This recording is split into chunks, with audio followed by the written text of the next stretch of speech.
आज ना घरी मावशी आणि काका आले. येताना थोडा उशीरच झाला. ते काही नॉनव्हेज खात नाही. मग ऐन वेळेस काय बनवायचं? पुरी भाजी, पनीरची भाजी, डाळ भात तर आपण नेहमीच बनवतो. जेणेकरून थाळीही पूर्ण दिसेल आणि पटकनही होईल. मग काय, मस्त असे कळी-गोडे वांग्याचे काप बनवले. नमस्कार मंडळी, श्रीदेवी किचन प्रतिभाज रेसिपीमध्ये मनापासून स्वागत आहे.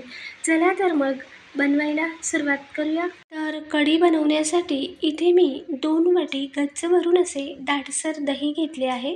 एक 4 ते 5 लोकांसाठी यात घालूया आता 2 चमचे एवढे गच्च भरून बेसन पीठ किंवा चणा डाळीचं पीठ. दही जर थोडंसं आंबट असेल तर अजून एखाद चमचा बेसन वाढवू शकता, पण जास्त बेसन घालू नका. दही जर जास्त असलं तर कढी फार मस्त होते, चवही छान येते. त्यानंतर यात पाव चमचा एवढी हळद घातली आणि अर्धा चमचा एवढी धनेपूड. आता हळद आणि धनेपूड आपण यात चांगली मिक्स करून घेऊयात. दह्यातच जर असं बेसन मिक्स केलं तर अजिबात गुठळी राहत नाही. मग नंतर पाणी घालायचं. तर चमच्याने हेच आधी मिक्स करून घेतलं आणि त्यानंतर आता रवीने चांगलं हे घुसळून घेऊयात. म्हणजे कुठेही गुठळी किंवा गाठी राहणार नाही. तर दह्यातच आधी कोरडं बेसन आणि धनेपूड हळद मिक्स करून घेतली. इथे कुठेही मीठ घालायचं नाही. आणि चांगलं घुसळल्यानंतर आता यात घालूया आपण पाणी. आपण हे अगदी ताकासारखं करून घेऊयात, म्हणून यात बसेल एवढं मी यात पाणी घालते. सुरुवातीला थोडंच पाणी घालायचं आणि मला हवं होतं तेवढं पाणी यात घातलं. जास्त पातळही करायचं नाही. आणि एकदा घुसळून आता हे थोडंसं बाजूला ठेवूयात. आणि इथे आपण कढीसाठीचं मिरची लसूणचा थोडासा ठेचा करून घेऊयात. एक 7 ते 8 हिरवी मिरची घेतली, 9 ते 10 लसूण पाकळ्या, अगदी थोडासा आल्याचा तुकडा, अर्धा ते पाव इंच एवढा आणि थोडीशी चिरलेली कोथिंबीर. तर हिरवी मिरचीचं प्रमाण तुमच्या आवश्यकतेनुसार थोडंफार कमी अधिक करू शकता. आता इथे एका खोलगट भांड्यात मी एक अर्धी वाटी एवढं चणा डाळीचं पीठ घेतलं भाजी बनवण्यासाठी. आणि यात घालूया चवीपुरता मीठ. मीठ आधी बेसनात चांगलं मिक्स करून घेऊयात. यात पाणी घालूयात आणि आधी सुरुवातीला बेसनाची अशी गुठळी मळून घेऊया सर्व. म्हणजे यात कोथिंबीर कांदा घातल्यावर अजूनच पातळ होत नाही, म्हणून आपल्याला हे थोडंसं घट्टसरच ठेवायचं आहे. म्हणून पाण्यात आधी बेसन असं मिक्स करून घेऊयात. तर बेसन इथे कुठलंही काही न घालता आधी फक्त मीठ आणि बेसन पाणी घालूनच हे भिजवून घेतलं. थोडंसं घट्टसर असंच ठेवायचं. त्यानंतर आता यात घालूया अर्धा चमचा हातावर चोळून घेतलेला ओवा, सोबतच चिरलेला कांदा. एक मध्यम आकाराचा बारीक चिरलेला कांदा घातला आणि त्या मिरचीच्या ठेच्यातला अगदी अर्धा चमचा एवढा हिरवी मिरचीचा ठेचा घातला. अगदी पाव चमचा एवढी लाल तिखट.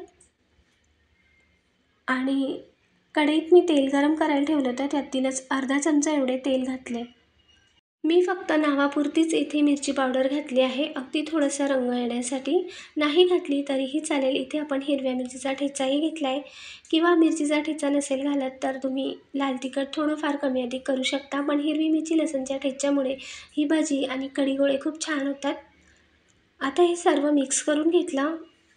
घट्टसरच ठेवायचं, अगदी नेहमीच्या भजीसारखं अगदी पातळ किंवा सरकण पडेल असं न भिजता थोडंसं दाटसर असंच ठेवलं. तेलही गरम झालं होतं मध्यम आचेवर. भजी सोडताना दहीवड्यासारखी एक एक सोडूयात. जास्त मोठीही नाही किंवा अगदीच बारीकही भजी सोडायची नाही. जास्त मोठी असेल तर कढीत गेल्यावर अजूनच मोठी अशी भजी होते आणि जास्तच बारीक केले तर खूप वड्यांच्या भाजीसारखं दिसते, म्हणून मध्यम अशी भजी सोडायची. आणि हे बेसनाचं पीठ थोडंसं घट्टसर असंच ठेवायचं. आता भजी उलट करून घेऊयात. जास्त कुरकुरीत करायची नाही, अगदीच लालसर अशी.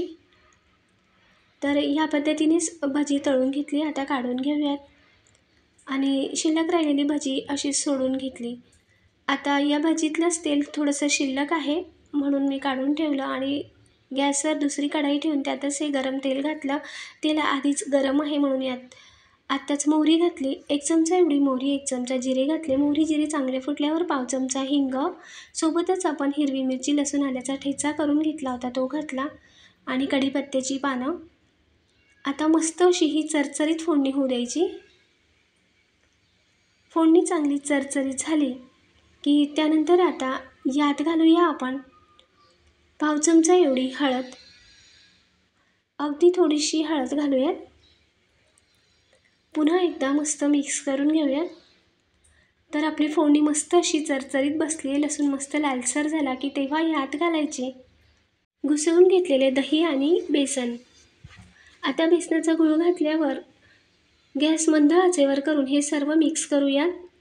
आणि ज्या भांड्यात मी बेसन मिक्स करून घेतलं होतं त्यातच अजून थोडंसं पाणी घातलं आणि यात ॲड केलं, म्हणजे आपल्याला जेवढी कढी हवी तेवढं पाणी घालून एकसारखं हे मंद आचेवर एकसारखं हलवतच राहायचं आहे। जास्त घट्टसर कढी करू नये, तर अशी पातळसरच ठेवायची। भजी घातल्यावर अजून घट्टसर होते कढी। आणि जोपर्यंत कढीला उकळी फुटत नाही तोपर्यंत अशी एकसारखी चमच्याने हलवूनच घेतली। आणि आता थोडीशी उकळी फुटल्यावर इथं भजे घालून घेतले। तरीसुद्धा कढीला चांगली खळखळ उकळी येईपर्यंत चमच्याने हलवतच राहायचे। तर आता पहा बाजूने थोडीशी अशी उकळी फुटायला लागली आहे। भजे घातल्यावर तापमान थोडं कमी झालं होतं म्हणून उकळी बंद झाली, पण उकळी फुटल्यावरच मी आत्ता शेवटी चवीनुसार मीठ घातलं। मीठ असं शेवटीच घालायचं म्हणजे कढी अजिबात फुटत नाही। तर हे पहा अगदी फाटल्यासारखे होत नाही, तुम्ही पाहू शकता एकसंध अशी कढी झाली आहे। आता पुन्हा हिला एक 3 ते 4 मिनटं किंवा 5-6 मिनटं अगदी कढवून घ्यायची, चांगली उकड काढायची। मध्यम ते मोठ्या आचेवर एक 4-5 मिनटं मस्त अशी कढी उकळून घेतली, चांगली कढवून घेतलं। आणि कढी काढल्यानंतर आता यात आपण थोडासा तडका घालूयात। एका फोडणी पात्रामध्ये भजीतलंच थोडंसं तेल घेतलं, 2-3 चमचे पोहे खाण्याची, त्यातच एक 8 ते 9 लसूण पाकळ्या अशा ठेचून घेतल्या। आणि लसूण मस्त लाल लालसर झाला की यात अर्धा चमचा एवढी काश्मीरी मिरची पूड घालूयात। गॅस बंद करून मगच मिरची पूड घालायची। एक लाल अख्खी सुकी मिरची घातली आणि हा गरम गरम तडका आपण कढीवर घालूयात। हवं तर यावर तुम्ही झाकणही ठेवू शकता आता। आणि वरून चिरलेली कोथिंबीर घालूयात।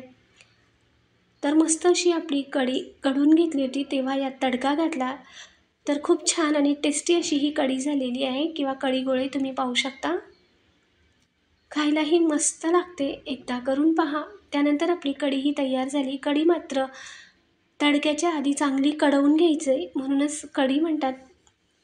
आणि चांगली कढून झाल्यानंतर गॅस मंद आचेवर करूनच यात तडका घालायचा। आता कढी आपली तयार झाली आहे।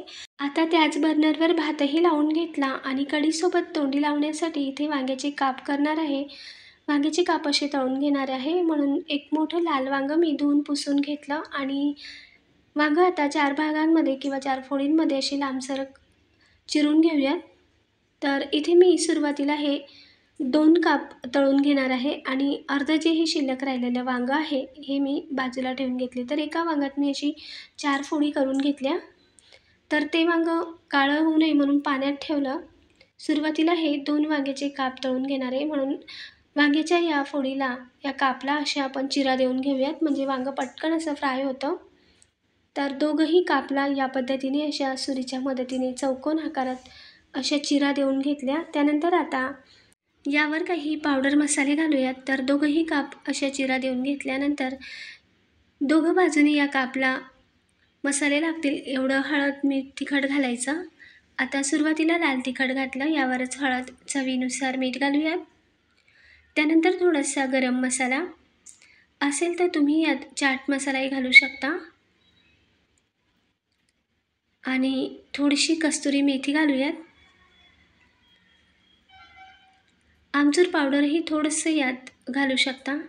यावर थोडंसं तेल घातलं आणि दोघं बाजूने हे काप मस्त असे हळद मीठ तिखटमध्ये दोघंही बाजूने या कापला असे लावून घेऊयात। तर या चिरांमध्ये भागात चांगलं गेलं पाहिजे इतपत मस्त हे लावून घ्यायचं। तर हे पहा या पद्धतीने सर्व दोघं बाजूने लागेल इतपत मी हे मिक्स करून घेतलं होतं। आता सुरुवातीला आपण 2च काप तळूयात। तर तव्यावर मी असं तेल पसरवून घेतलं। आता तवा थोडासा मध्यम आचेवर गरम झाला की यावर काप सोडूयात।